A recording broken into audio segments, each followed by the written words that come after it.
Hello, hello. How is everybody? Let's see if we are live everywhere. Come on, Instagram. Let's get on Instagram. How are we? All right. All right. I think we are up and running. I see some people in here. What's going on, everybody? I see Roel, Max. Thank you. Thank you. Thank you. Foxy Moxie from New York State. Rhonda, what's going on? Great question there. Thank you. Julie, what's going on? That's awesome, Julie. Thank you for saying that. Let's see. I think D. Lynn's in here. All right, just got notified. We are live on Dr. Rogers LinkedIn. All right, it's going well, Roel. It's a beautiful day here in East Tennessee. My brother Tom, Jerry, what's up? Say hello. If you're with us, say hello. Even you, Instagram people, say hello. Pace Mama's in here. I see you. Let's see here. Anybody real quick. I know I missed if Grandma Mary, I love you. If I missed people last week, can you put that in the chat? I want to make sure we get to you guys first. We're going to be here for an hour tonight, my favorite hour of the week, with you guys hanging out, answer some health and wellness questions. It's a little chilly here in East Tennessee, way chillier. Okay. I got you, Foxy Moxie. Cherry, what's up? Great to see everybody. Thank you all for being with us tonight. We got a wonderful show in store for you. See, I think I'll look okay. Sorry, real quick, guys. Just going to adjust the screen. All right, if you got a question for, all right, Pace Mama from Michigan. Where in Michigan? I'm a huge fan of Michigan. Actually been there quite a bit. All right, Evangelon's in the building. What's going on? I do, Tom. It's been a wild week already. Let's see here real quick. I want to, as you guys know, Performance Weekly, our weekly email. If you're not signed up for that, you got to sign up for it. Sign up for us on performancemedicine.net. All of our best stuff goes in there every week. One email a week. That's it. One email, 3 p.m. every time, 3 p.m. This one went out. My brother Josh Davis from TriStar Strength and Rehab talks about strength and longevity with Dr. Rogers on the Common Sense MD episode. If you guys have not been introduced to Josh, I hope you do. We've done a few episodes with him. We're huge fans of him and TriStar. They do great work. He's a PT as well as a CSCS. Super smart, educated, cool guy overall. And then our nutrition coach, Lucas Schmidt, talks about supplements for muscle growth. This is short, and I know we got Tom in here, Evangelon, Roel. You guys, this is fun. Like there's two supplements he goes over. I'll let you guys guess them in the comments. Two supplements for muscle growth he likes the most, and he kind of explains why. Super fun. All right, let's see here. I did lift today, Tom. I did. Right before this, actually. Doc, you ready to roll? What's up? You don't look like you lifted today. It wasn't a hard lift. You didn't get a pump. You didn't get a pump, did you? It was a, lift is a stretch. I'd say, move some weight around. Is this your favorite? Is this really your favorite hour of the week, Ben? This is my favorite hour of the week. I love this hour. We get to hang out, get to talk with you, get to interact with our people here, with our community. I'm going to put this up real quick. It's a good hour. Where is it? You want to put the mask back on? I think we need to make a segment for the mask time. I think maybe the last 10 minutes. The last 10 minutes. Guys, can we come up with a segment for the red light mask where maybe it's like a little rapid fire Q&A? People say I look better with the mask on. So, well, let's see here. Evangelon, that's very close. creatine and protein as the 2 supplements. We did a podcast on the Dive Into Diet segment this week with Lucas, and he went over his 2 favorite supplements for muscle growth. And of course, it's yes, Evangeline, you are correct. You are correct. And the interesting thing was just seeing protein as a supplement, which it is technically, but also just, it's also food. It's a macro. Ivy and JC with Ivy, what's up? Great to see you. All right, let's get into some questions. I want to make sure. Ivy's a great nurse, isn't she? She's the best. She's the absolute best. She's the epitome of a caring nurse to me. She really love is. that. I love that. That's high praise, Ivy. We love you so much. Thank you for all that you do. Ivy and JC with Ivy. All right, we're going to get to all the questions. We're as much as we can over the next hour. I'm going to go ahead and I'm going to put this up. This came in through email. Thank you guys for the email question. And then we'll get to the live questions the rest of the show. We'll be here till 8. All right. Our daughter had sinus surgery the 1st of January and has had 3 sinus infections since then. Do you have any recommendations for her? Goes on to say she has been researching a red light therapy device that is specifically made for the nose. Have you heard of this? And would you suggest that she try it, or would a red light mask possibly work as well or better? So I'll put this first part up. What's your thoughts on this? Yeah, gosh, you just wonder why she's had 3 sinus infections since surgery. If it was what we call iatrogenic, meaning hospital acquired, but probably not. I'm unsure why she had the sinus surgery. If it was just plugged up and they made windows to where she'd get better drainage. And if they put her on antibiotics after the surgery to kind of cover for all the stirring around of all the bugs that could occur during surgery. One thing I recommend for any surgery patient, especially sinus surgery, is that before the surgery, you put some Bactroban, which is an antibiotic. It's a broad spectrum prescription antibiotic ointment inside your nose. So you should do that for any surgery to prevent those nosocomial infections.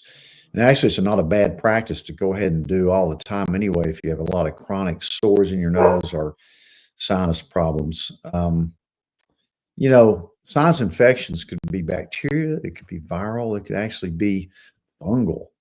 So, whoever your ENT doc that did the surgery, you might want to talk to them about why, and maybe they can culture to make sure there's not a fungus in the sinuses. I'm unsure if they want her to rinse the sinuses with something like a lavage. They may not want you to, not being an ear, nose, and throat. I'm afraid to tell you to start irrigating this soon after surgery. You could be just reintroducing more problems. So it's kind of a puzzle why, one thing, I don't know how old your daughter is, but I don't know what nutritional state that she's in. Certainly vitamin C is a healer. She ought to be on vitamin D and C for sure. And there's a lot of different things you can do with, colloidal silver sprays, something called X Clear nasal spray. Those are kind of more natural things you can do to prevent sinus infections. It could be just bad luck, and that she's kind of going to have to wait a little more time before she's completely clear. I talked to a guy today who'd had prostate surgery and had, problems for a few months afterwards. Sometimes it can take you a year to recover from a surgery like that. So I'm afraid to tell you to do sinus rinses at this point. Normally I would, like a lavage. The red light, yeah, I love red light. I haven't seen a device that fits inside your nose. It's certainly something that I would try. Yeah. I love red light therapy. I think it's healing. I think it's comforting. So if you can find a device, even the mask is going to help. If there's some way you had a nasal device that you could put it in there, it'd probably be worth it. It's just not knowing the details of the type of surgery she had. I assume it was just putting the windows in there, not a deviated septum. It'd be interesting to see if she's had any frontal sinus involvement as well. So they may need to go back in there and re-X-ray her sinus cavities to make sure things are draining. The sinuses, if they're plugged off and they're not draining well, it's kind of like pond water. Water that doesn't move gets infection on it, algae, in a pond. So look at those things. Certainly, I love red light therapy. I would, I think I think it helps inflammation. I really do. So try those things and, try to get the bottom of it with maybe an x-ray and maybe even a culture for follow the surgeon. I'm gonna put up. Thank you guys. One, I'm gonna ask the community here. Does anybody know of a specific red light therapy device that is for the nose? Has anybody heard of that? Coal miner's daughter, I see you. I'm gonna put this up from Mark. Thank you, Mark. Nasal microbiome or dysbiosis.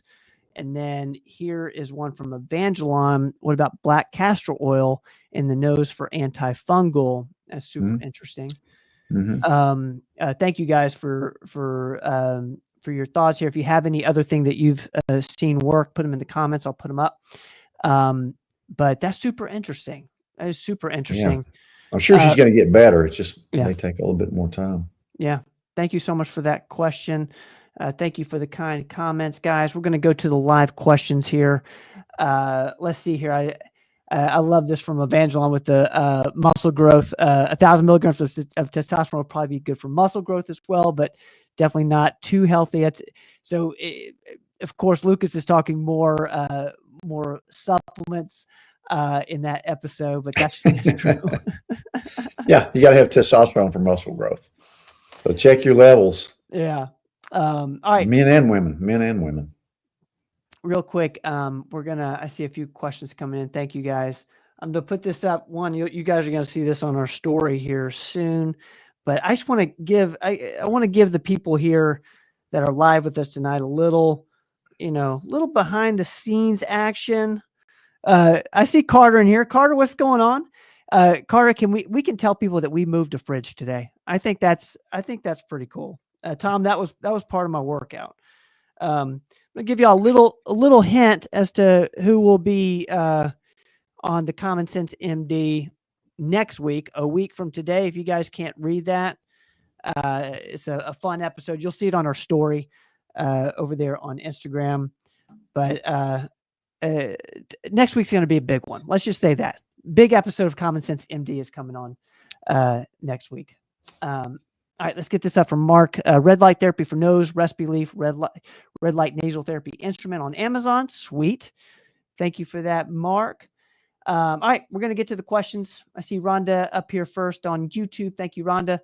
I had flu that turned into pneumonia. I'm on my third round of antibiotics and steroids, including shots in my hips. Breathing is still hard, but chest isn't as tight. Is there anything else to help? And then I'll give some context here. This has been going on for 3 weeks.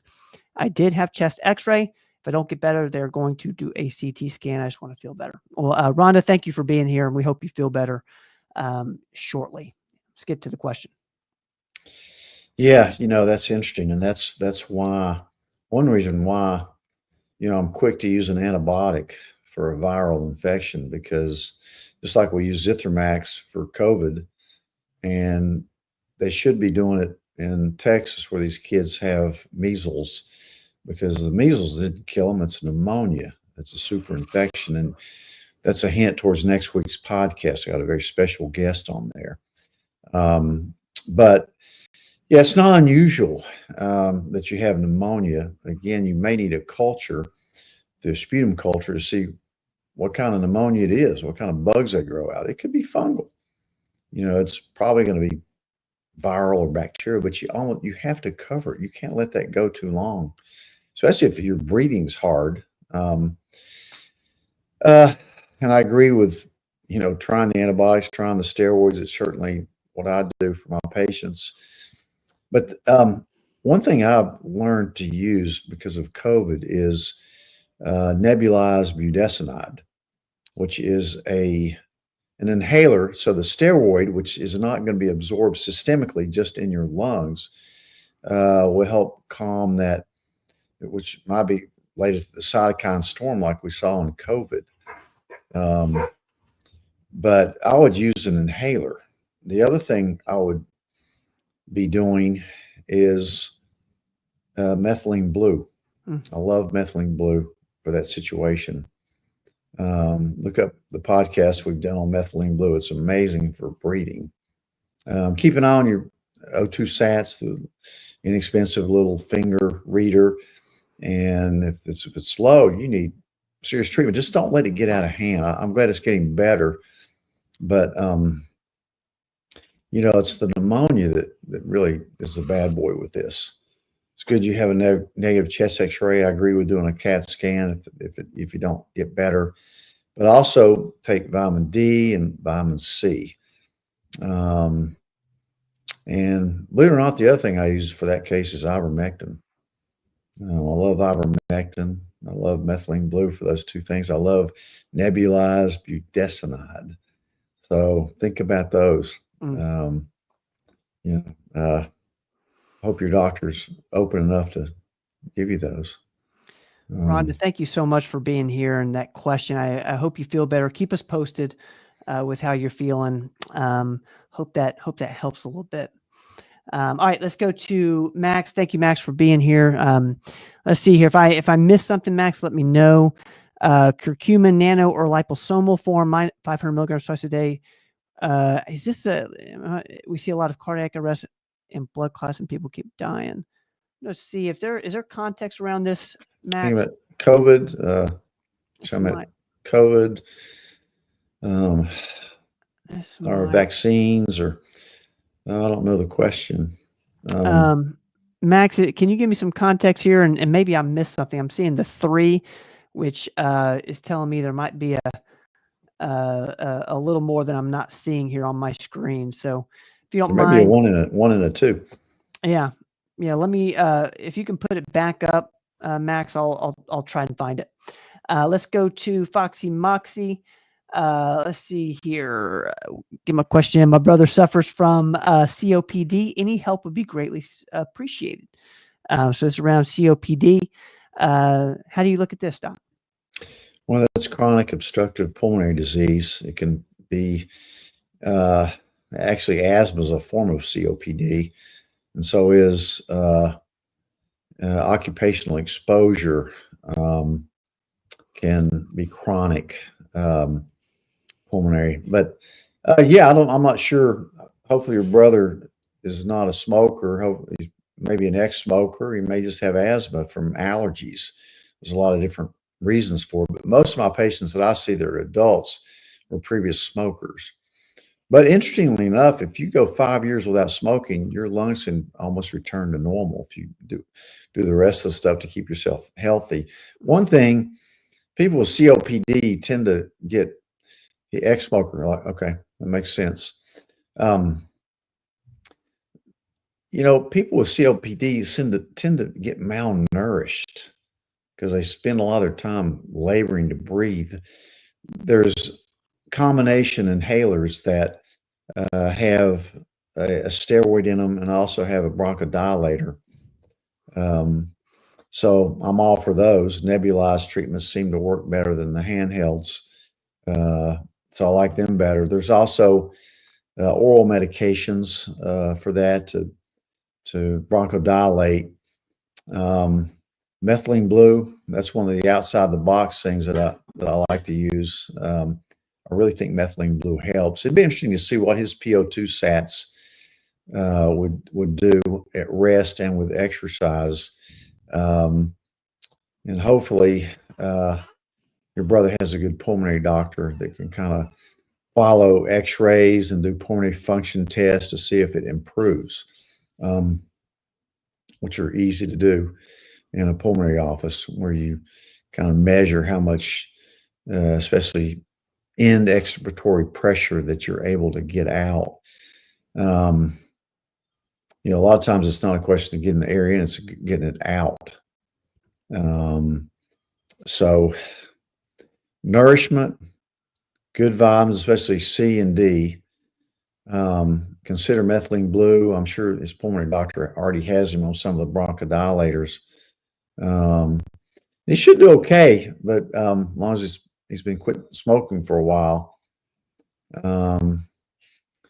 breathe fresh air. Keep an eye on the O2 sats, and he should do well. But also avoid a lot of environmental pollutants, smog, and that type of thing. He can't even be around smokers, and it's sometimes difficult to treat. These people are chronic. It's not a give you this inhaler and you're cured. It's a chronic disease. So you have to look at everything else as well, your gut microbiome, your sinuses. He's definitely one that should be doing these nasal rinses. And there's also breathing exercises you can do that you can really improve your lung function by doing specific breathing exercises. Go to my podcast with Zach Kramer. Yeah. Or read Nelson's book called Breath. Yeah. Breath or Breathe. I forget which one is, but I think breath. So I hope that helps. There's a lot of good treatments now that they focus on. But the good thing is he quit smoking. He doesn't have cancer. So I'm gonna put this up from D. Lynn. This is awesome, D. Lynn. Thank you for sharing. Just had my 11-year anniversary as a non-smoker. That's amazing. Congratulations. That is so cool. Congratulations, D. Lynn. Thank you. Best thing you ever did for your health. Yeah, by far. All right, I see Max's got the 1 and 2 here. Here we go, Max. Thank you, Max. 1 of 2. Is it possible to detox our body from COVID-19 vaccine? Saw a video that says we can do based spike detoxed. 1, nattokinase, natto and AC 2,000 units twice a day. Yep. 2, bromelain 500 milligrams once a day. And then here's 2 of 2 here. Curcumin, nano or liposomal form. 500 milligrams twice a day. We see a lot of cardiac, and blood clots in people. Yeah, that is Peter McCullough, Dr. McCullough, a cardiologist. The Spike Detox program we handed out every day to people who wish they hadn't gotten the vaccine, and it seems to help some. Dr. McCullough was on a good podcast recently. I forget where I saw it, but he talks about all this stuff. But yeah, I mean, we're seeing cancers. We're seeing what we call turbo cancers. We're seeing all kinds of myocarditis, blood clots. You're right. I mean, it's unbelievable. So I recommend anybody. It's a simple, ultra safe little detox with the curcumin, the nattokinase, and the bromelain. So anybody that's been vaxxed should probably take a little protocol with that, because that spike protein can stay in your body for years. Sad, really sad. Max, thank you for that. Thank you for clarifying that. Great question there. We need to have Dr. McCullough's protocol in my little sidekick here. It's in all our offices. Yeah. Thank you, Max, for putting that in there. All right. We are going back. Thank you, MY Debs. 4 count in through nose, 8 count through the mouth. It's yoga breath. It's great. Yeah. Love that. Okay, let's see where we are at. Let's go to Lisa. Lisa, thank you for sharing as always. Would you care to put the flashcard up of your current COVID vitamin regimen, please? Of course. Let me see if I can find it. And if not, I'll ask our team there. Let's see if I can. There we go. This is a little outdated. Doc, you see anything up there that is a little off? Can you read that? Of course, that's when you have COVID. Okay, so this is when you have COVID. Anything that's changed? Because I've had that one in there for a minute. No, I mean, There's a lot of other things people have tried. It just depends. Yeah, I'd probably add methylene blue into that these days, Mm. now that we know a lot more about it. Let's see if this one's any different. I think that's the same one. Okay, Lisa, does that help? Let us know. We can clarify anything. And I think that's what you were asking about. Okay, let's see from Evangelon here. Thank you, Evangelon. Okay, and I see you, Jay. I'll get you to Jay here in just a second. Has anyone discussed or tried nebulization of the methylene blue? No, you have blue lungs. It's a good, yeah, it's a good idea, I guess. It'd be interesting. I might have to ask one of my pulmonary friends about that. It's really interesting. I saw a video posted by today by the carnivore code, Dr. Salentino. He doesn't really like methylene blue in a lot of cases. I've never seen a case of serotonin syndrome. He says that, you don't need it for the electron transport chain to donate electrons to produce ATP, but that's the first guy I've ever heard of that would say something like that. And again, I've never seen serotonin syndrome with it. As a matter of fact, this was brought up today during a visit with one of the drug reps who was representing one of the antidepressants. And, when you're on an SSRI or an MAO inhibitor, which is rare that you'd be on something like an MAO inhibitor, methylene blue, in fact, is an MAO inhibitor. But it's the warning with SSRIs and methylene blue is only if you're using IV methylene blue. When you do that, if you a crisis like carbon monoxide poisoning or cyanide poisoning. So we used a lot of it. I take it every day. I think I do it helps too. me. I love it. I'm taking two of the capsules of the NeuroPro Plus, and I take that every day. So let's see. I hope that helps a little bit, and I'm apologize for bouncing around. I see Katie, what's going on? Great to see you today. You and Carter and Ben came over, and we did some work here in the North Knoxville office. Thank you guys so much for all the hard work this week and this month and this whole freaking year. It's amazing. I want to put this up real quick if I can find it. Golly, I'm sorry, guys. I miss this. Because Katie and Carter are in here, I'm going to put this up now. Have you been doing the cold plunge like the Organic Working Twins? First of all, follow Organic Working Twins over there on Instagram for all things natural and organic. Super cool. But no, Royal, I am not. I talked to Carter about this today. She's like addicted to the cold plunges now and loves it. And originally it was hard for her, and now it's easy. For me, I'm not. Doc, what about you? Are you doing it? I've got one, a portable one, but I usually take a cold shower. It's just I don't have a chiller for mine. It's too much trouble for me to jump into it in the morning. Remember the day we did the cold plunges over at yeah, BioStacks? Ooh, yeah, that was cold. It was cold. It's cold. Roel, I'm going to jump on that train. Carter, give us an update. I know we talked today, and you said you loved it. There's just so many amazing benefits from the cold plunges. Okay, let's see where I'm at. Apologize for skipping around. Let's get to Jerry here. My keloid, since using red light and serapeptase, has started to crust over. Is that healing? Okay. Oh, okay. Wonderful. Thank you, Jerry. I've been keeping it dry too. So Jerry was here last week. What's your thoughts on this? Since using red light and serapeptase, it started to crust over. Is that a good thing? Is what she's asking? Yeah, I think it is. One thing you may want to do if it's dry and crusting is put some Aquaphor on it. I was talking to one of my plastic surgeon friends last week who came by, and he said all the things that he uses for wound care, and healing, Vaseline petroleum jelly works the best. I prefer the Aquaphor since it has less petroleum in it. It's just pure. But you might even try that, you know. But yeah, keep it up. Okay. Jerry, thank you so much for putting that in there. Let's get to Jay here on YouTube.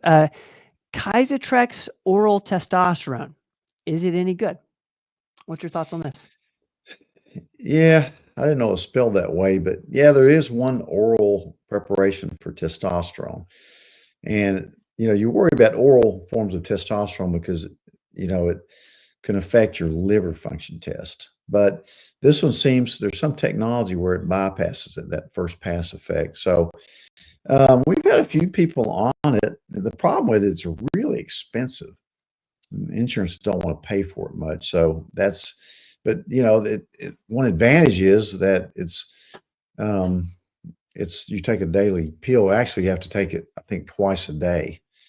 So it's a little cumbersome in that regard, but it does provide a consistent dose. Um, you know, still my favorite.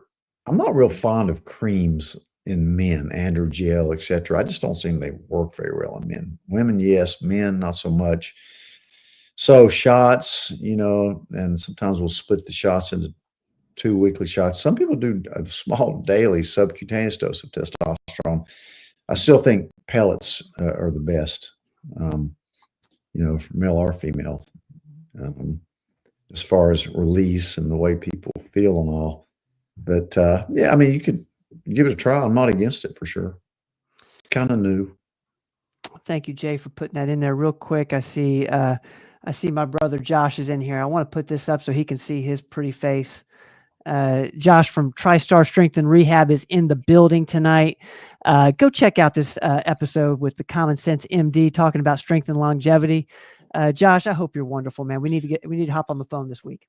That was a really fun. great podcast. You know, it's true. We lose so much muscle as we age. Yeah. We got to keep it up. I mean, Yep. you have to keep your muscle if you want to age well. There's just no way around it. And it doesn't come without a little work. But make it fun. Josh makes it fun. He makes it challenging. And he's really amazing. I You know, see. I'm not just saying that because he's in here, but he's one of a kind. I wish I could pull this over, but I can't pull the comments from Instagram over. Josh says, Ben, how can I build massive biceps and triceps like yours? Yeah, Josh, that's what I'm wondering. Ben doesn't look like he's been pumping iron tonight, does he? I love it. I love it. Thank you, Josh. Thank you for being here, brother. Let's while we're over there in Instagram, we're taking questions over here too. So if you guys have questions, I see Pace Mama put in a question. I'm going to read this out loud for you, Doc. The question from Pace Mama is, I'm fasting to lose weight, only water and coffee. For how long to be safe, not getting any health issues? So like fasting to lose weight, only water and coffee. How long can they do this without getting into any health issues? What's kind of, if you go past 3 days, you know, you need to really start checking things and be cautious. okay. So I would say 3 days, you know, and you can do that once a month. I try to put all my cancer patients on some of those fasting regimens. But the other thing is do intermittent fasting every day if you can. Man was not meant to graze. We were meant to feast or fast. Base Mama, does that help? So around 3 days, you know, is generally pretty safe. Yeah, just make sure you stay hydrated, drink your electrolytes, and monitor yourself. I mean, you might want to try a 24, 32-hour first before you do the next one. That's, you know, goes 48 to 72 hours. Thank you, Pace Mama, for putting that in. I'm going to put this up from Tom. You can't flex bone. Boy, that's a hit there. That's a good one, Tom. That's the best one tonight. I love that, Tom. Thank you so much. Thank you, Tom. Could I have another? Thank you, sir. It's so funny. Okay, let's keep going here. I know I've bounced around. Let's see where I'm at. And Evangeline, did we answer the question around nebulization with methylene blue? interpret that right, let me know, and I then don't know if it's been tried yet. I don't know. okay. Let's see. I think I'm caught up there. Okay. All right. Let's go to Leanne. Thank you, Leanne. Opinion on using red light while eczema, if flaring on the skin. I like it. I like it. I'll also combine it with methylene blue. I think it makes it work better. Yep. Yeah, try it. All right, Leanne. And Thank try to figure out what makes you flare. You may even want to try some low-dose naltrexone, which is a prescription medicine, but a lot of times we'll use it for that. Andy talks about that a lot because he gets eczema. Thank you, Leanne, for putting that in there. Try to find a trigger for your eczema. There's usually a trigger for the flare, whether it be stress, like asleep, sunlight. Sometimes sunlight may help it. Which, what's the podcast? Great, thank you, Thank you, Jay. Thank you, Jay, for that. Okay, let's see. NY Debs, opinion on humic and fulvic acid for HM detox. If I let me know if I'm missing something. NY, I don't think I am. Do you need more context for that? Yeah, HM, is it mold? Some kind of heavy metal. That's heavy metal. Yep. Yeah, yeah, I like them both. They're both good. Sometimes they come together in some of these formulas. Sometimes it takes chelation to get heavy metals out as well. Just depends on how bad it is. There's no doubt that the IV chelation is real effective. But they're pretty good. A lot of times we'll use it more for a gut detox, humic and fulvic acid peels that we have. But yeah, it's certainly not heavy duty, but I don't think it's going to hurt you. Probably help some too. All right. Thank you, NY Debs, for that. Let us know if that helps. Let's get to Dennis here. What is your thoughts on your Rolithin A supplement? Your Rolithin A supplement. I can't pronounce it any better than you do either. That's a kind of a new one that's hot in the press. A lot of people talk about it. I think Elon Musk talks about it. I don't know. I tried it. I didn't feel any different. It's kind of expensive, but I'm not against it. Whenever you try a supplement like that, don't start other things at once. Try to do it separately and see if you really do it for a month or two and see if you feel any different. Dennis is always into all this longevity stuff like I am, and he's really up on it. Two that I use really, I think help me the most are Fatty 15, which I need to do a podcast on, and of course I take rapamycin, as a longevity type supplement. So I'm not against you trying it at all. It's kind of hot in the press right now. That's super interesting. Thank you, Dennis, for putting that in there. Let's get to Foxy Moxie. What methylene blue do you recommend? What do you like of all of them? What do you recommend? Well, I'm like you. I've started taking the pills, the Neuroprotect Plus, just because it's easier to take it rather than the drops, and it has a vitamin C in it. So, if you do take methylene blue drops, then you need to take vitamin C, like a gram of vitamin C before or with it. So that's when I forget the brand that we carry, which is the most popular brand. Like Carter Katie will know. You probably have a bottle of it sitting around, but I have one right behind me. It's called the NeuroPro Plus is the one. It's on our website, performancemedicine.net, and I'm sure you can find it elsewhere. And then there's the BPH. What is it? BPH, the drops? I've got it upstairs. Probably Best Labs. Is that what it's called, Katie? Best Labs. Best Labs. Okay. Okay, that's the drops. Yeah. Yeah. Okay. Thank you, Katie, for that. Some people prefer the drops. That way you can kind of titrate it easier, but Foxy Moxie, I hope that helped. But yes, NeuroPro is also methylene blue. Let's go to Jay here. Thank you, Jay. Do you have many patients taking TB 500 and BPC 157? Yeah. If so, does it help keep tendons healthy? I'm a Mhm. weightlifter. Yeah. I take BPC 157 daily. That's one that you can take orally. It's the one that really helps repair. It's also great for your gut. TB 500, I've never used that one. You have a lot of people that really work out a lot swear by it. You're probably going over to Peptide Sciences, and they have a pretty good catalog of stuff, and they kind of explain it pretty well too. And I trust them. They're the one I like, of course, is CJC 1295 with ipamorelin. That's one that I do take. I really like it. It stimulates growth hormone production. But yeah, I mean, those are great. Those are great. I'm all for it. Which brand do you like? Peptide Science. Yeah. Simply because I can't get it from most of the compounders now. FDA doesn't like it.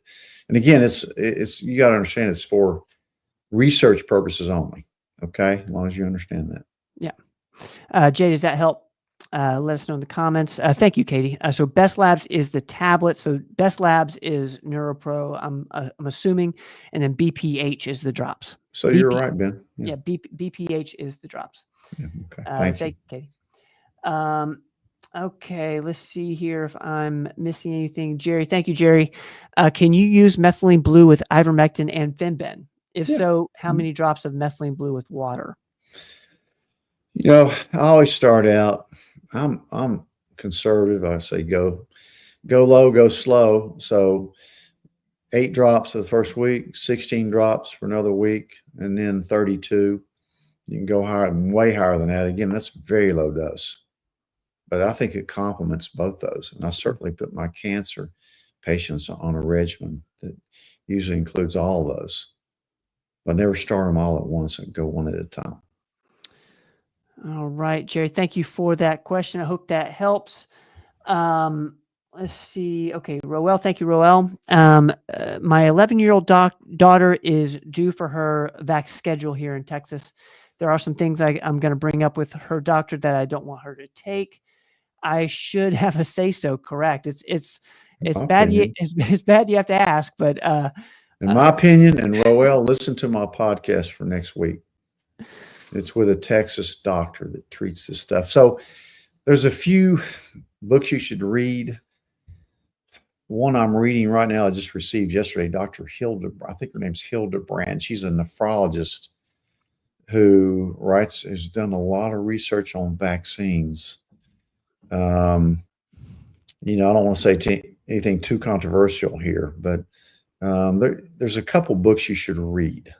One is Turtles All the Way Down, which I have somewhere around here. And the other one's Vaxxed, Unvaxxed. So, yeah, you should really space them out if you can. And certainly, it's your decision, but do your research and certainly, space the vaccines out. And,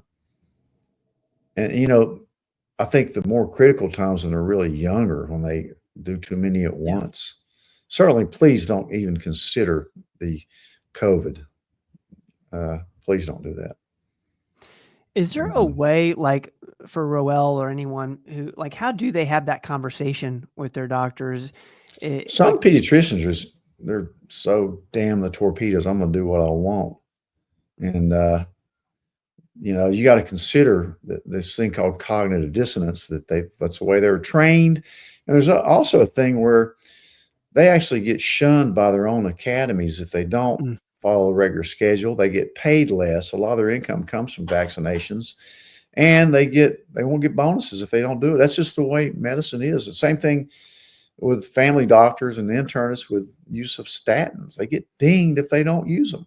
It's a crazy world. But in my opinion, you should have the right you know, not to do vaccinations if you don't want to do them. You know, people are going to shame you and all this other stuff. It's really kind of pitiful, but that's the world we're living in right now. I think, Ben, when you were a kid, you got a total of 8 vaccinations. Now on the schedule up to age 18 is 72. Mm. And so, in my opinion, when they give young kids 6 at a time, it can overwhelm their immune system and trigger off uh, an inflammatory response. I hate that they do that. I hate it. But so find one that'll at least talk to you about it. They don't, find another one.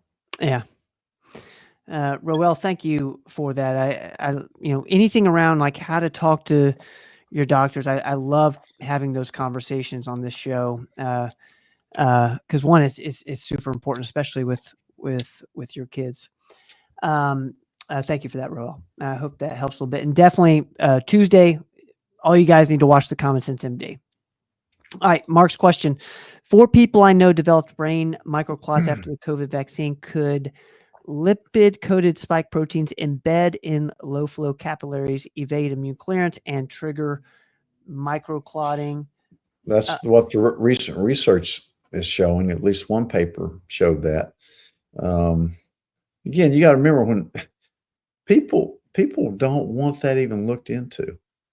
I mean, there's no big drug that's going to be developed for that. So, you know, Any thoughts yeah, the on treatment again. I'm a big believer in taking an 81 milligram aspirin. I like serapeptase. I like nattokinase. I like bromelain. I like curcumin. Kind of like the same, a lot of the same stuff I'd use with the spike protein detox. I would do definitely. Okay. It's a sad situation. Mark, thank you so much for that question as always. I'm trying to see if I'm missing questions here. I know there's a lot of great comments happening between people, so I don't want to mess any of that up. Okay, cool. I just want to make sure everybody's questions get answered. Let's get to NY Debs. I think this is for us. Does bad mitochondria cause clots? It could certainly predispose you to clots in a roundabout way. And, that's an important point because your mitochondria, that's where it's at. Yep. That was Everything a depends big part of that conversation you had with next week's podcast. Yeah, mitochondria is where it's at. That's where all your energy is produced. And it's kind of a complex piece of machinery. And you got to keep it healthy. You lose mitochondria as you age. So you really have to, do the things that you can to keep them healthy. Like take CoQ10, know your methylation genes. Don't develop metabolic syndrome, insulin resistance, anything that'll upset that electron transport chain that enables your mitochondria to produce ATP, the source of all energy. But yeah, I mean, you need to do everything you can to prevent blood clots. That's what a heart attack is. It's not really the cholesterol plugging up your coronary arteries. It's plaque that gets inflamed, breaks off, and then you get a blood clot. And it clots your whole coronary artery off. It's a heart attack. Mm. So, yes, in an indirect way, everything, the mitochondria is responsible for everything. You could just practice medicine based on your mitochondria and, do people a lot of good. Thank you for that, NY Debs. Ben, we need to do a podcast just on mitochondria. We'll write that down. Mitochondria. Okay. And you said another one.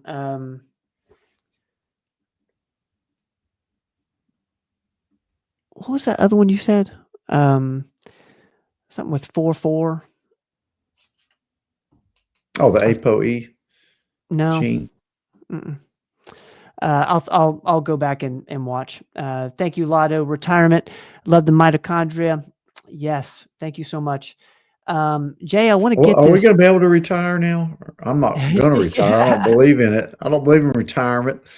But now with all this stuff happening, are we going to be able to retire really? You're burning the candle at both ends probably right now. But Okay, if you read Jay's the Wall asked. Street Journal like I do every day, it perks your ears up a little bit. What's happened in the last few days? That's why I don't want to retire. It's been a wild couple of days over there on the stock market. Jay's asking, do you mind sharing the detox protocol after taking a COVID shot? I'll never take another one. Of course. Yeah. Well, we've got Katie or Carter who can print it up. We need to have that on our website. I mean, if you're listening, Katie or Carter, please pop that up there. And thank you, Carter. We'll send you the protocol. And Dr. McCullough, you could probably Google it. Dr. McCullough's spike protein detox, but it basically involves nattokinase, curcumin, bromelain. And I like a baby aspirin. That's not on his protocol, I don't think, but he's a cardiologist, so he knows you should be using that. And I think I'll mention all that. Jay, Carter just put up there that you could email her and she'll email you, or she'll send back the protocol. Her email's carter@performancemedicine.net. So Jay, I hope you're still with us.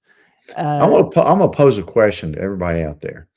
Does anybody know of anybody who took the COVID shot that's glad they took it? Any votes? Let's take a poll. By the way, I did win the NCAA bracket poll that we all had. I was number 1. I don't think anybody's going to pay me though.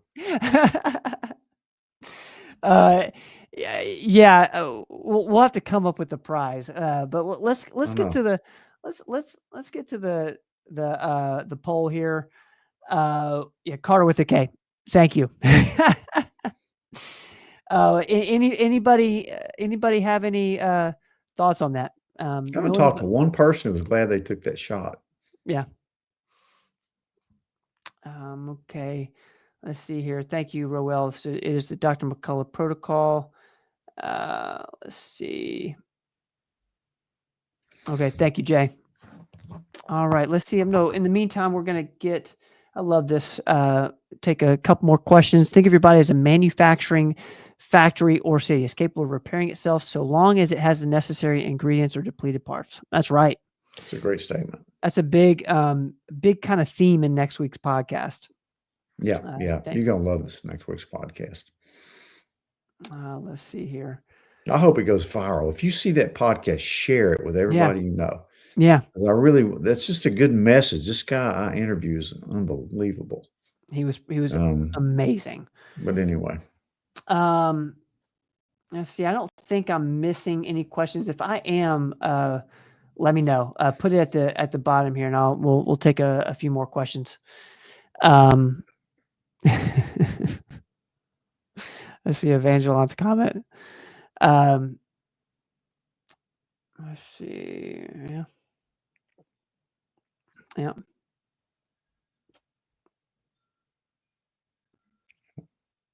Sad. What really eroded the trust in our medical system. Yeah.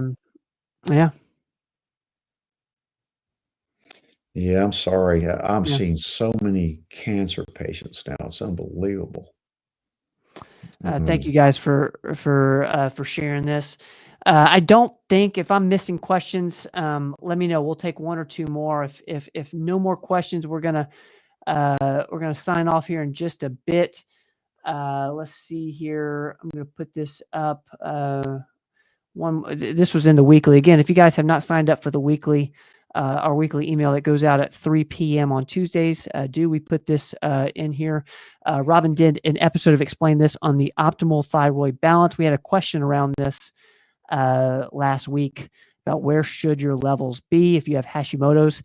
Robin covers all of that in this video. It's in our email that we sent out today, but you can also find it on our YouTube channel. Just search for Thyroid Balance Robin Riddle. That should show up. So thank you guys in advance for that.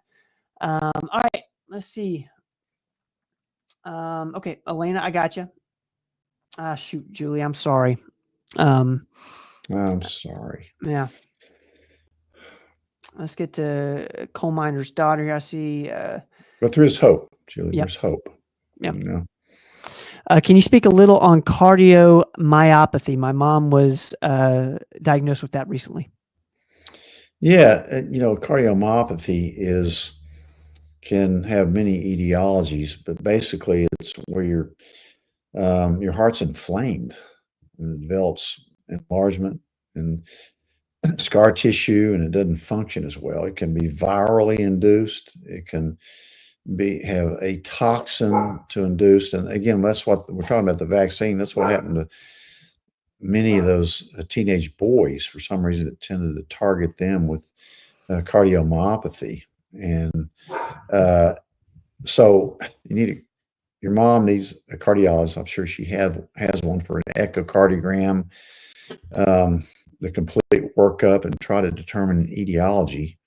There's probably not many cardiologists going to blame it on the shot. You can even develop after COVID too. So, or any viral illness. It usually follows a viral illness, even the flu.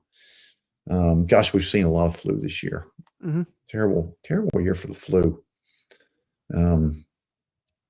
I had it after Christmas. I think I was way sicker than I was when I had COVID. Just mainly really tired. But Coal I'd miner's certainly daughter. I'd certainly rather have that than a flu shot. Coal miner's daughter. Let us know if that helps. Elena's asking, having stomach issues lately. Any suggestions for this? God, there's just so many different stomach issues you could be having. One thing my dad told me, who was a surgeon but did mostly gut surgery, he said, when your stomach's bothering you, quit eating. Well, I'll never forget that. And in my case, it's always helped. Put your bowels at rest. And a lot of times that cures it, but it could be dietary, it could be stress related, it could be virally mediated. There's so many different gut issues, but again, remember that vagal nerve that controls your parasympathetic nervous system. If that's off, you can have stomach problems. Get a good probiotic like Digest Shield. Quit eating for a day or two and see if it gets back to normal, and slowly add things back in. But there's so many stomach issues. God, there's a ton of them. You could have diverticulitis. You could have gallbladder problems. You could have peptic ulcer. You could have SIBO. You could have colitis, microscopic. That's a tough task. Half of our days with these patients that we get that are autoimmune or whatever is spent dealing with their guts first, try to get that straightened out. But I'm sure if you've listened to me at all on these podcasts, Digest Shield's awesome, supplement for your stomach. But try to find the base cause of what's going on with your stomach. Elena, I hope that helps, and keep us posted with how you're feeling. Great comment here from Evangelon. Unfortunately, I don't think Evangelon's the only one. As most medical doctors, nothing more than overpaid pharmaceutical reps. That's what they've turned into. I tell you, that's what they've turned into. If you want to see a good family doc, what that's all about, listen to my podcast from next week. Yes. That's what being a doctor is all about. Yes. Just listen to it. Watch it. Don't just listen. Watch it. Yeah. Because you can really, you're watching somebody, you can kind of tell more about them than you just read something they've written or listen to them on an audio. But it's a shame. It's just hard to believe that a doctor would act like that. It's unbelievable. And now they're eating their words. I'll tell you that much. Yeah. Because thank you, it was wrong. It was wrong. Thank God you didn't get the shot. You were smart. I didn't see this episode, Roel. I watched that today, Roel. Part of it. Great. Yeah, it's a doctor from UCLA. He's a surgeon, transplant surgeon. He's seeing these young kids with pancreatic cancer. Yeah, that's a really interesting podcast. Did that come out today or did it come out yesterday? I don't know. Or But I looked at it this morning. thank you, Roel, for putting that in there. Guys, how do we do? I think I got to all the questions. If I missed you real quickly, I might be able to catch it in the corner of my eye. But if not, if I didn't miss any, we're gonna call it an evening. How we do? Give us a thought. Give us a thought. Tom, thank you. Thank you. Tom's giving us a 10. Cherry's giving us a 10. Thank you. Thank you guys for being here. Hey, look who just showed up. My dog just showed up. There we go. There's Ike. He's shy. I didn't want to be seen today. Happy Tuesday, Ike. Guys, we really appreciate y'all hanging out with us on these Tuesday evenings. We hope you'll come back next week. We'll be here 7 to 8 answering all your health and wellness questions. Thank you, Jay. Thank you, Julie. Thank you, D-Lan, as always. Thank you, Coal Miner's Daughter. We got a big week coming up. Tuesday, be on the lookout for the Common Sense MD episode. If you have not signed up for Performance Weekly, make sure you get it first thing. And let's see. You guys are the best. Pop, thank you, man. Thank you, Ben. See you guys. soon. We'll see you. See you in a bit. Thank you guys for being here. All of our team. I saw Ivy, Kelly, my sister's in here. Kelly, I love you. Hi, Kelly. Katie, Carter, thank you guys so much for everything. We love you guys. We'll be back soon. Let's see where my outro is. Tuesday, guys, Common Sense MD, and we'll be here live answering questions 7 to 8. We love you. And I can't find my intro, my outro. See you guys. Don't go away.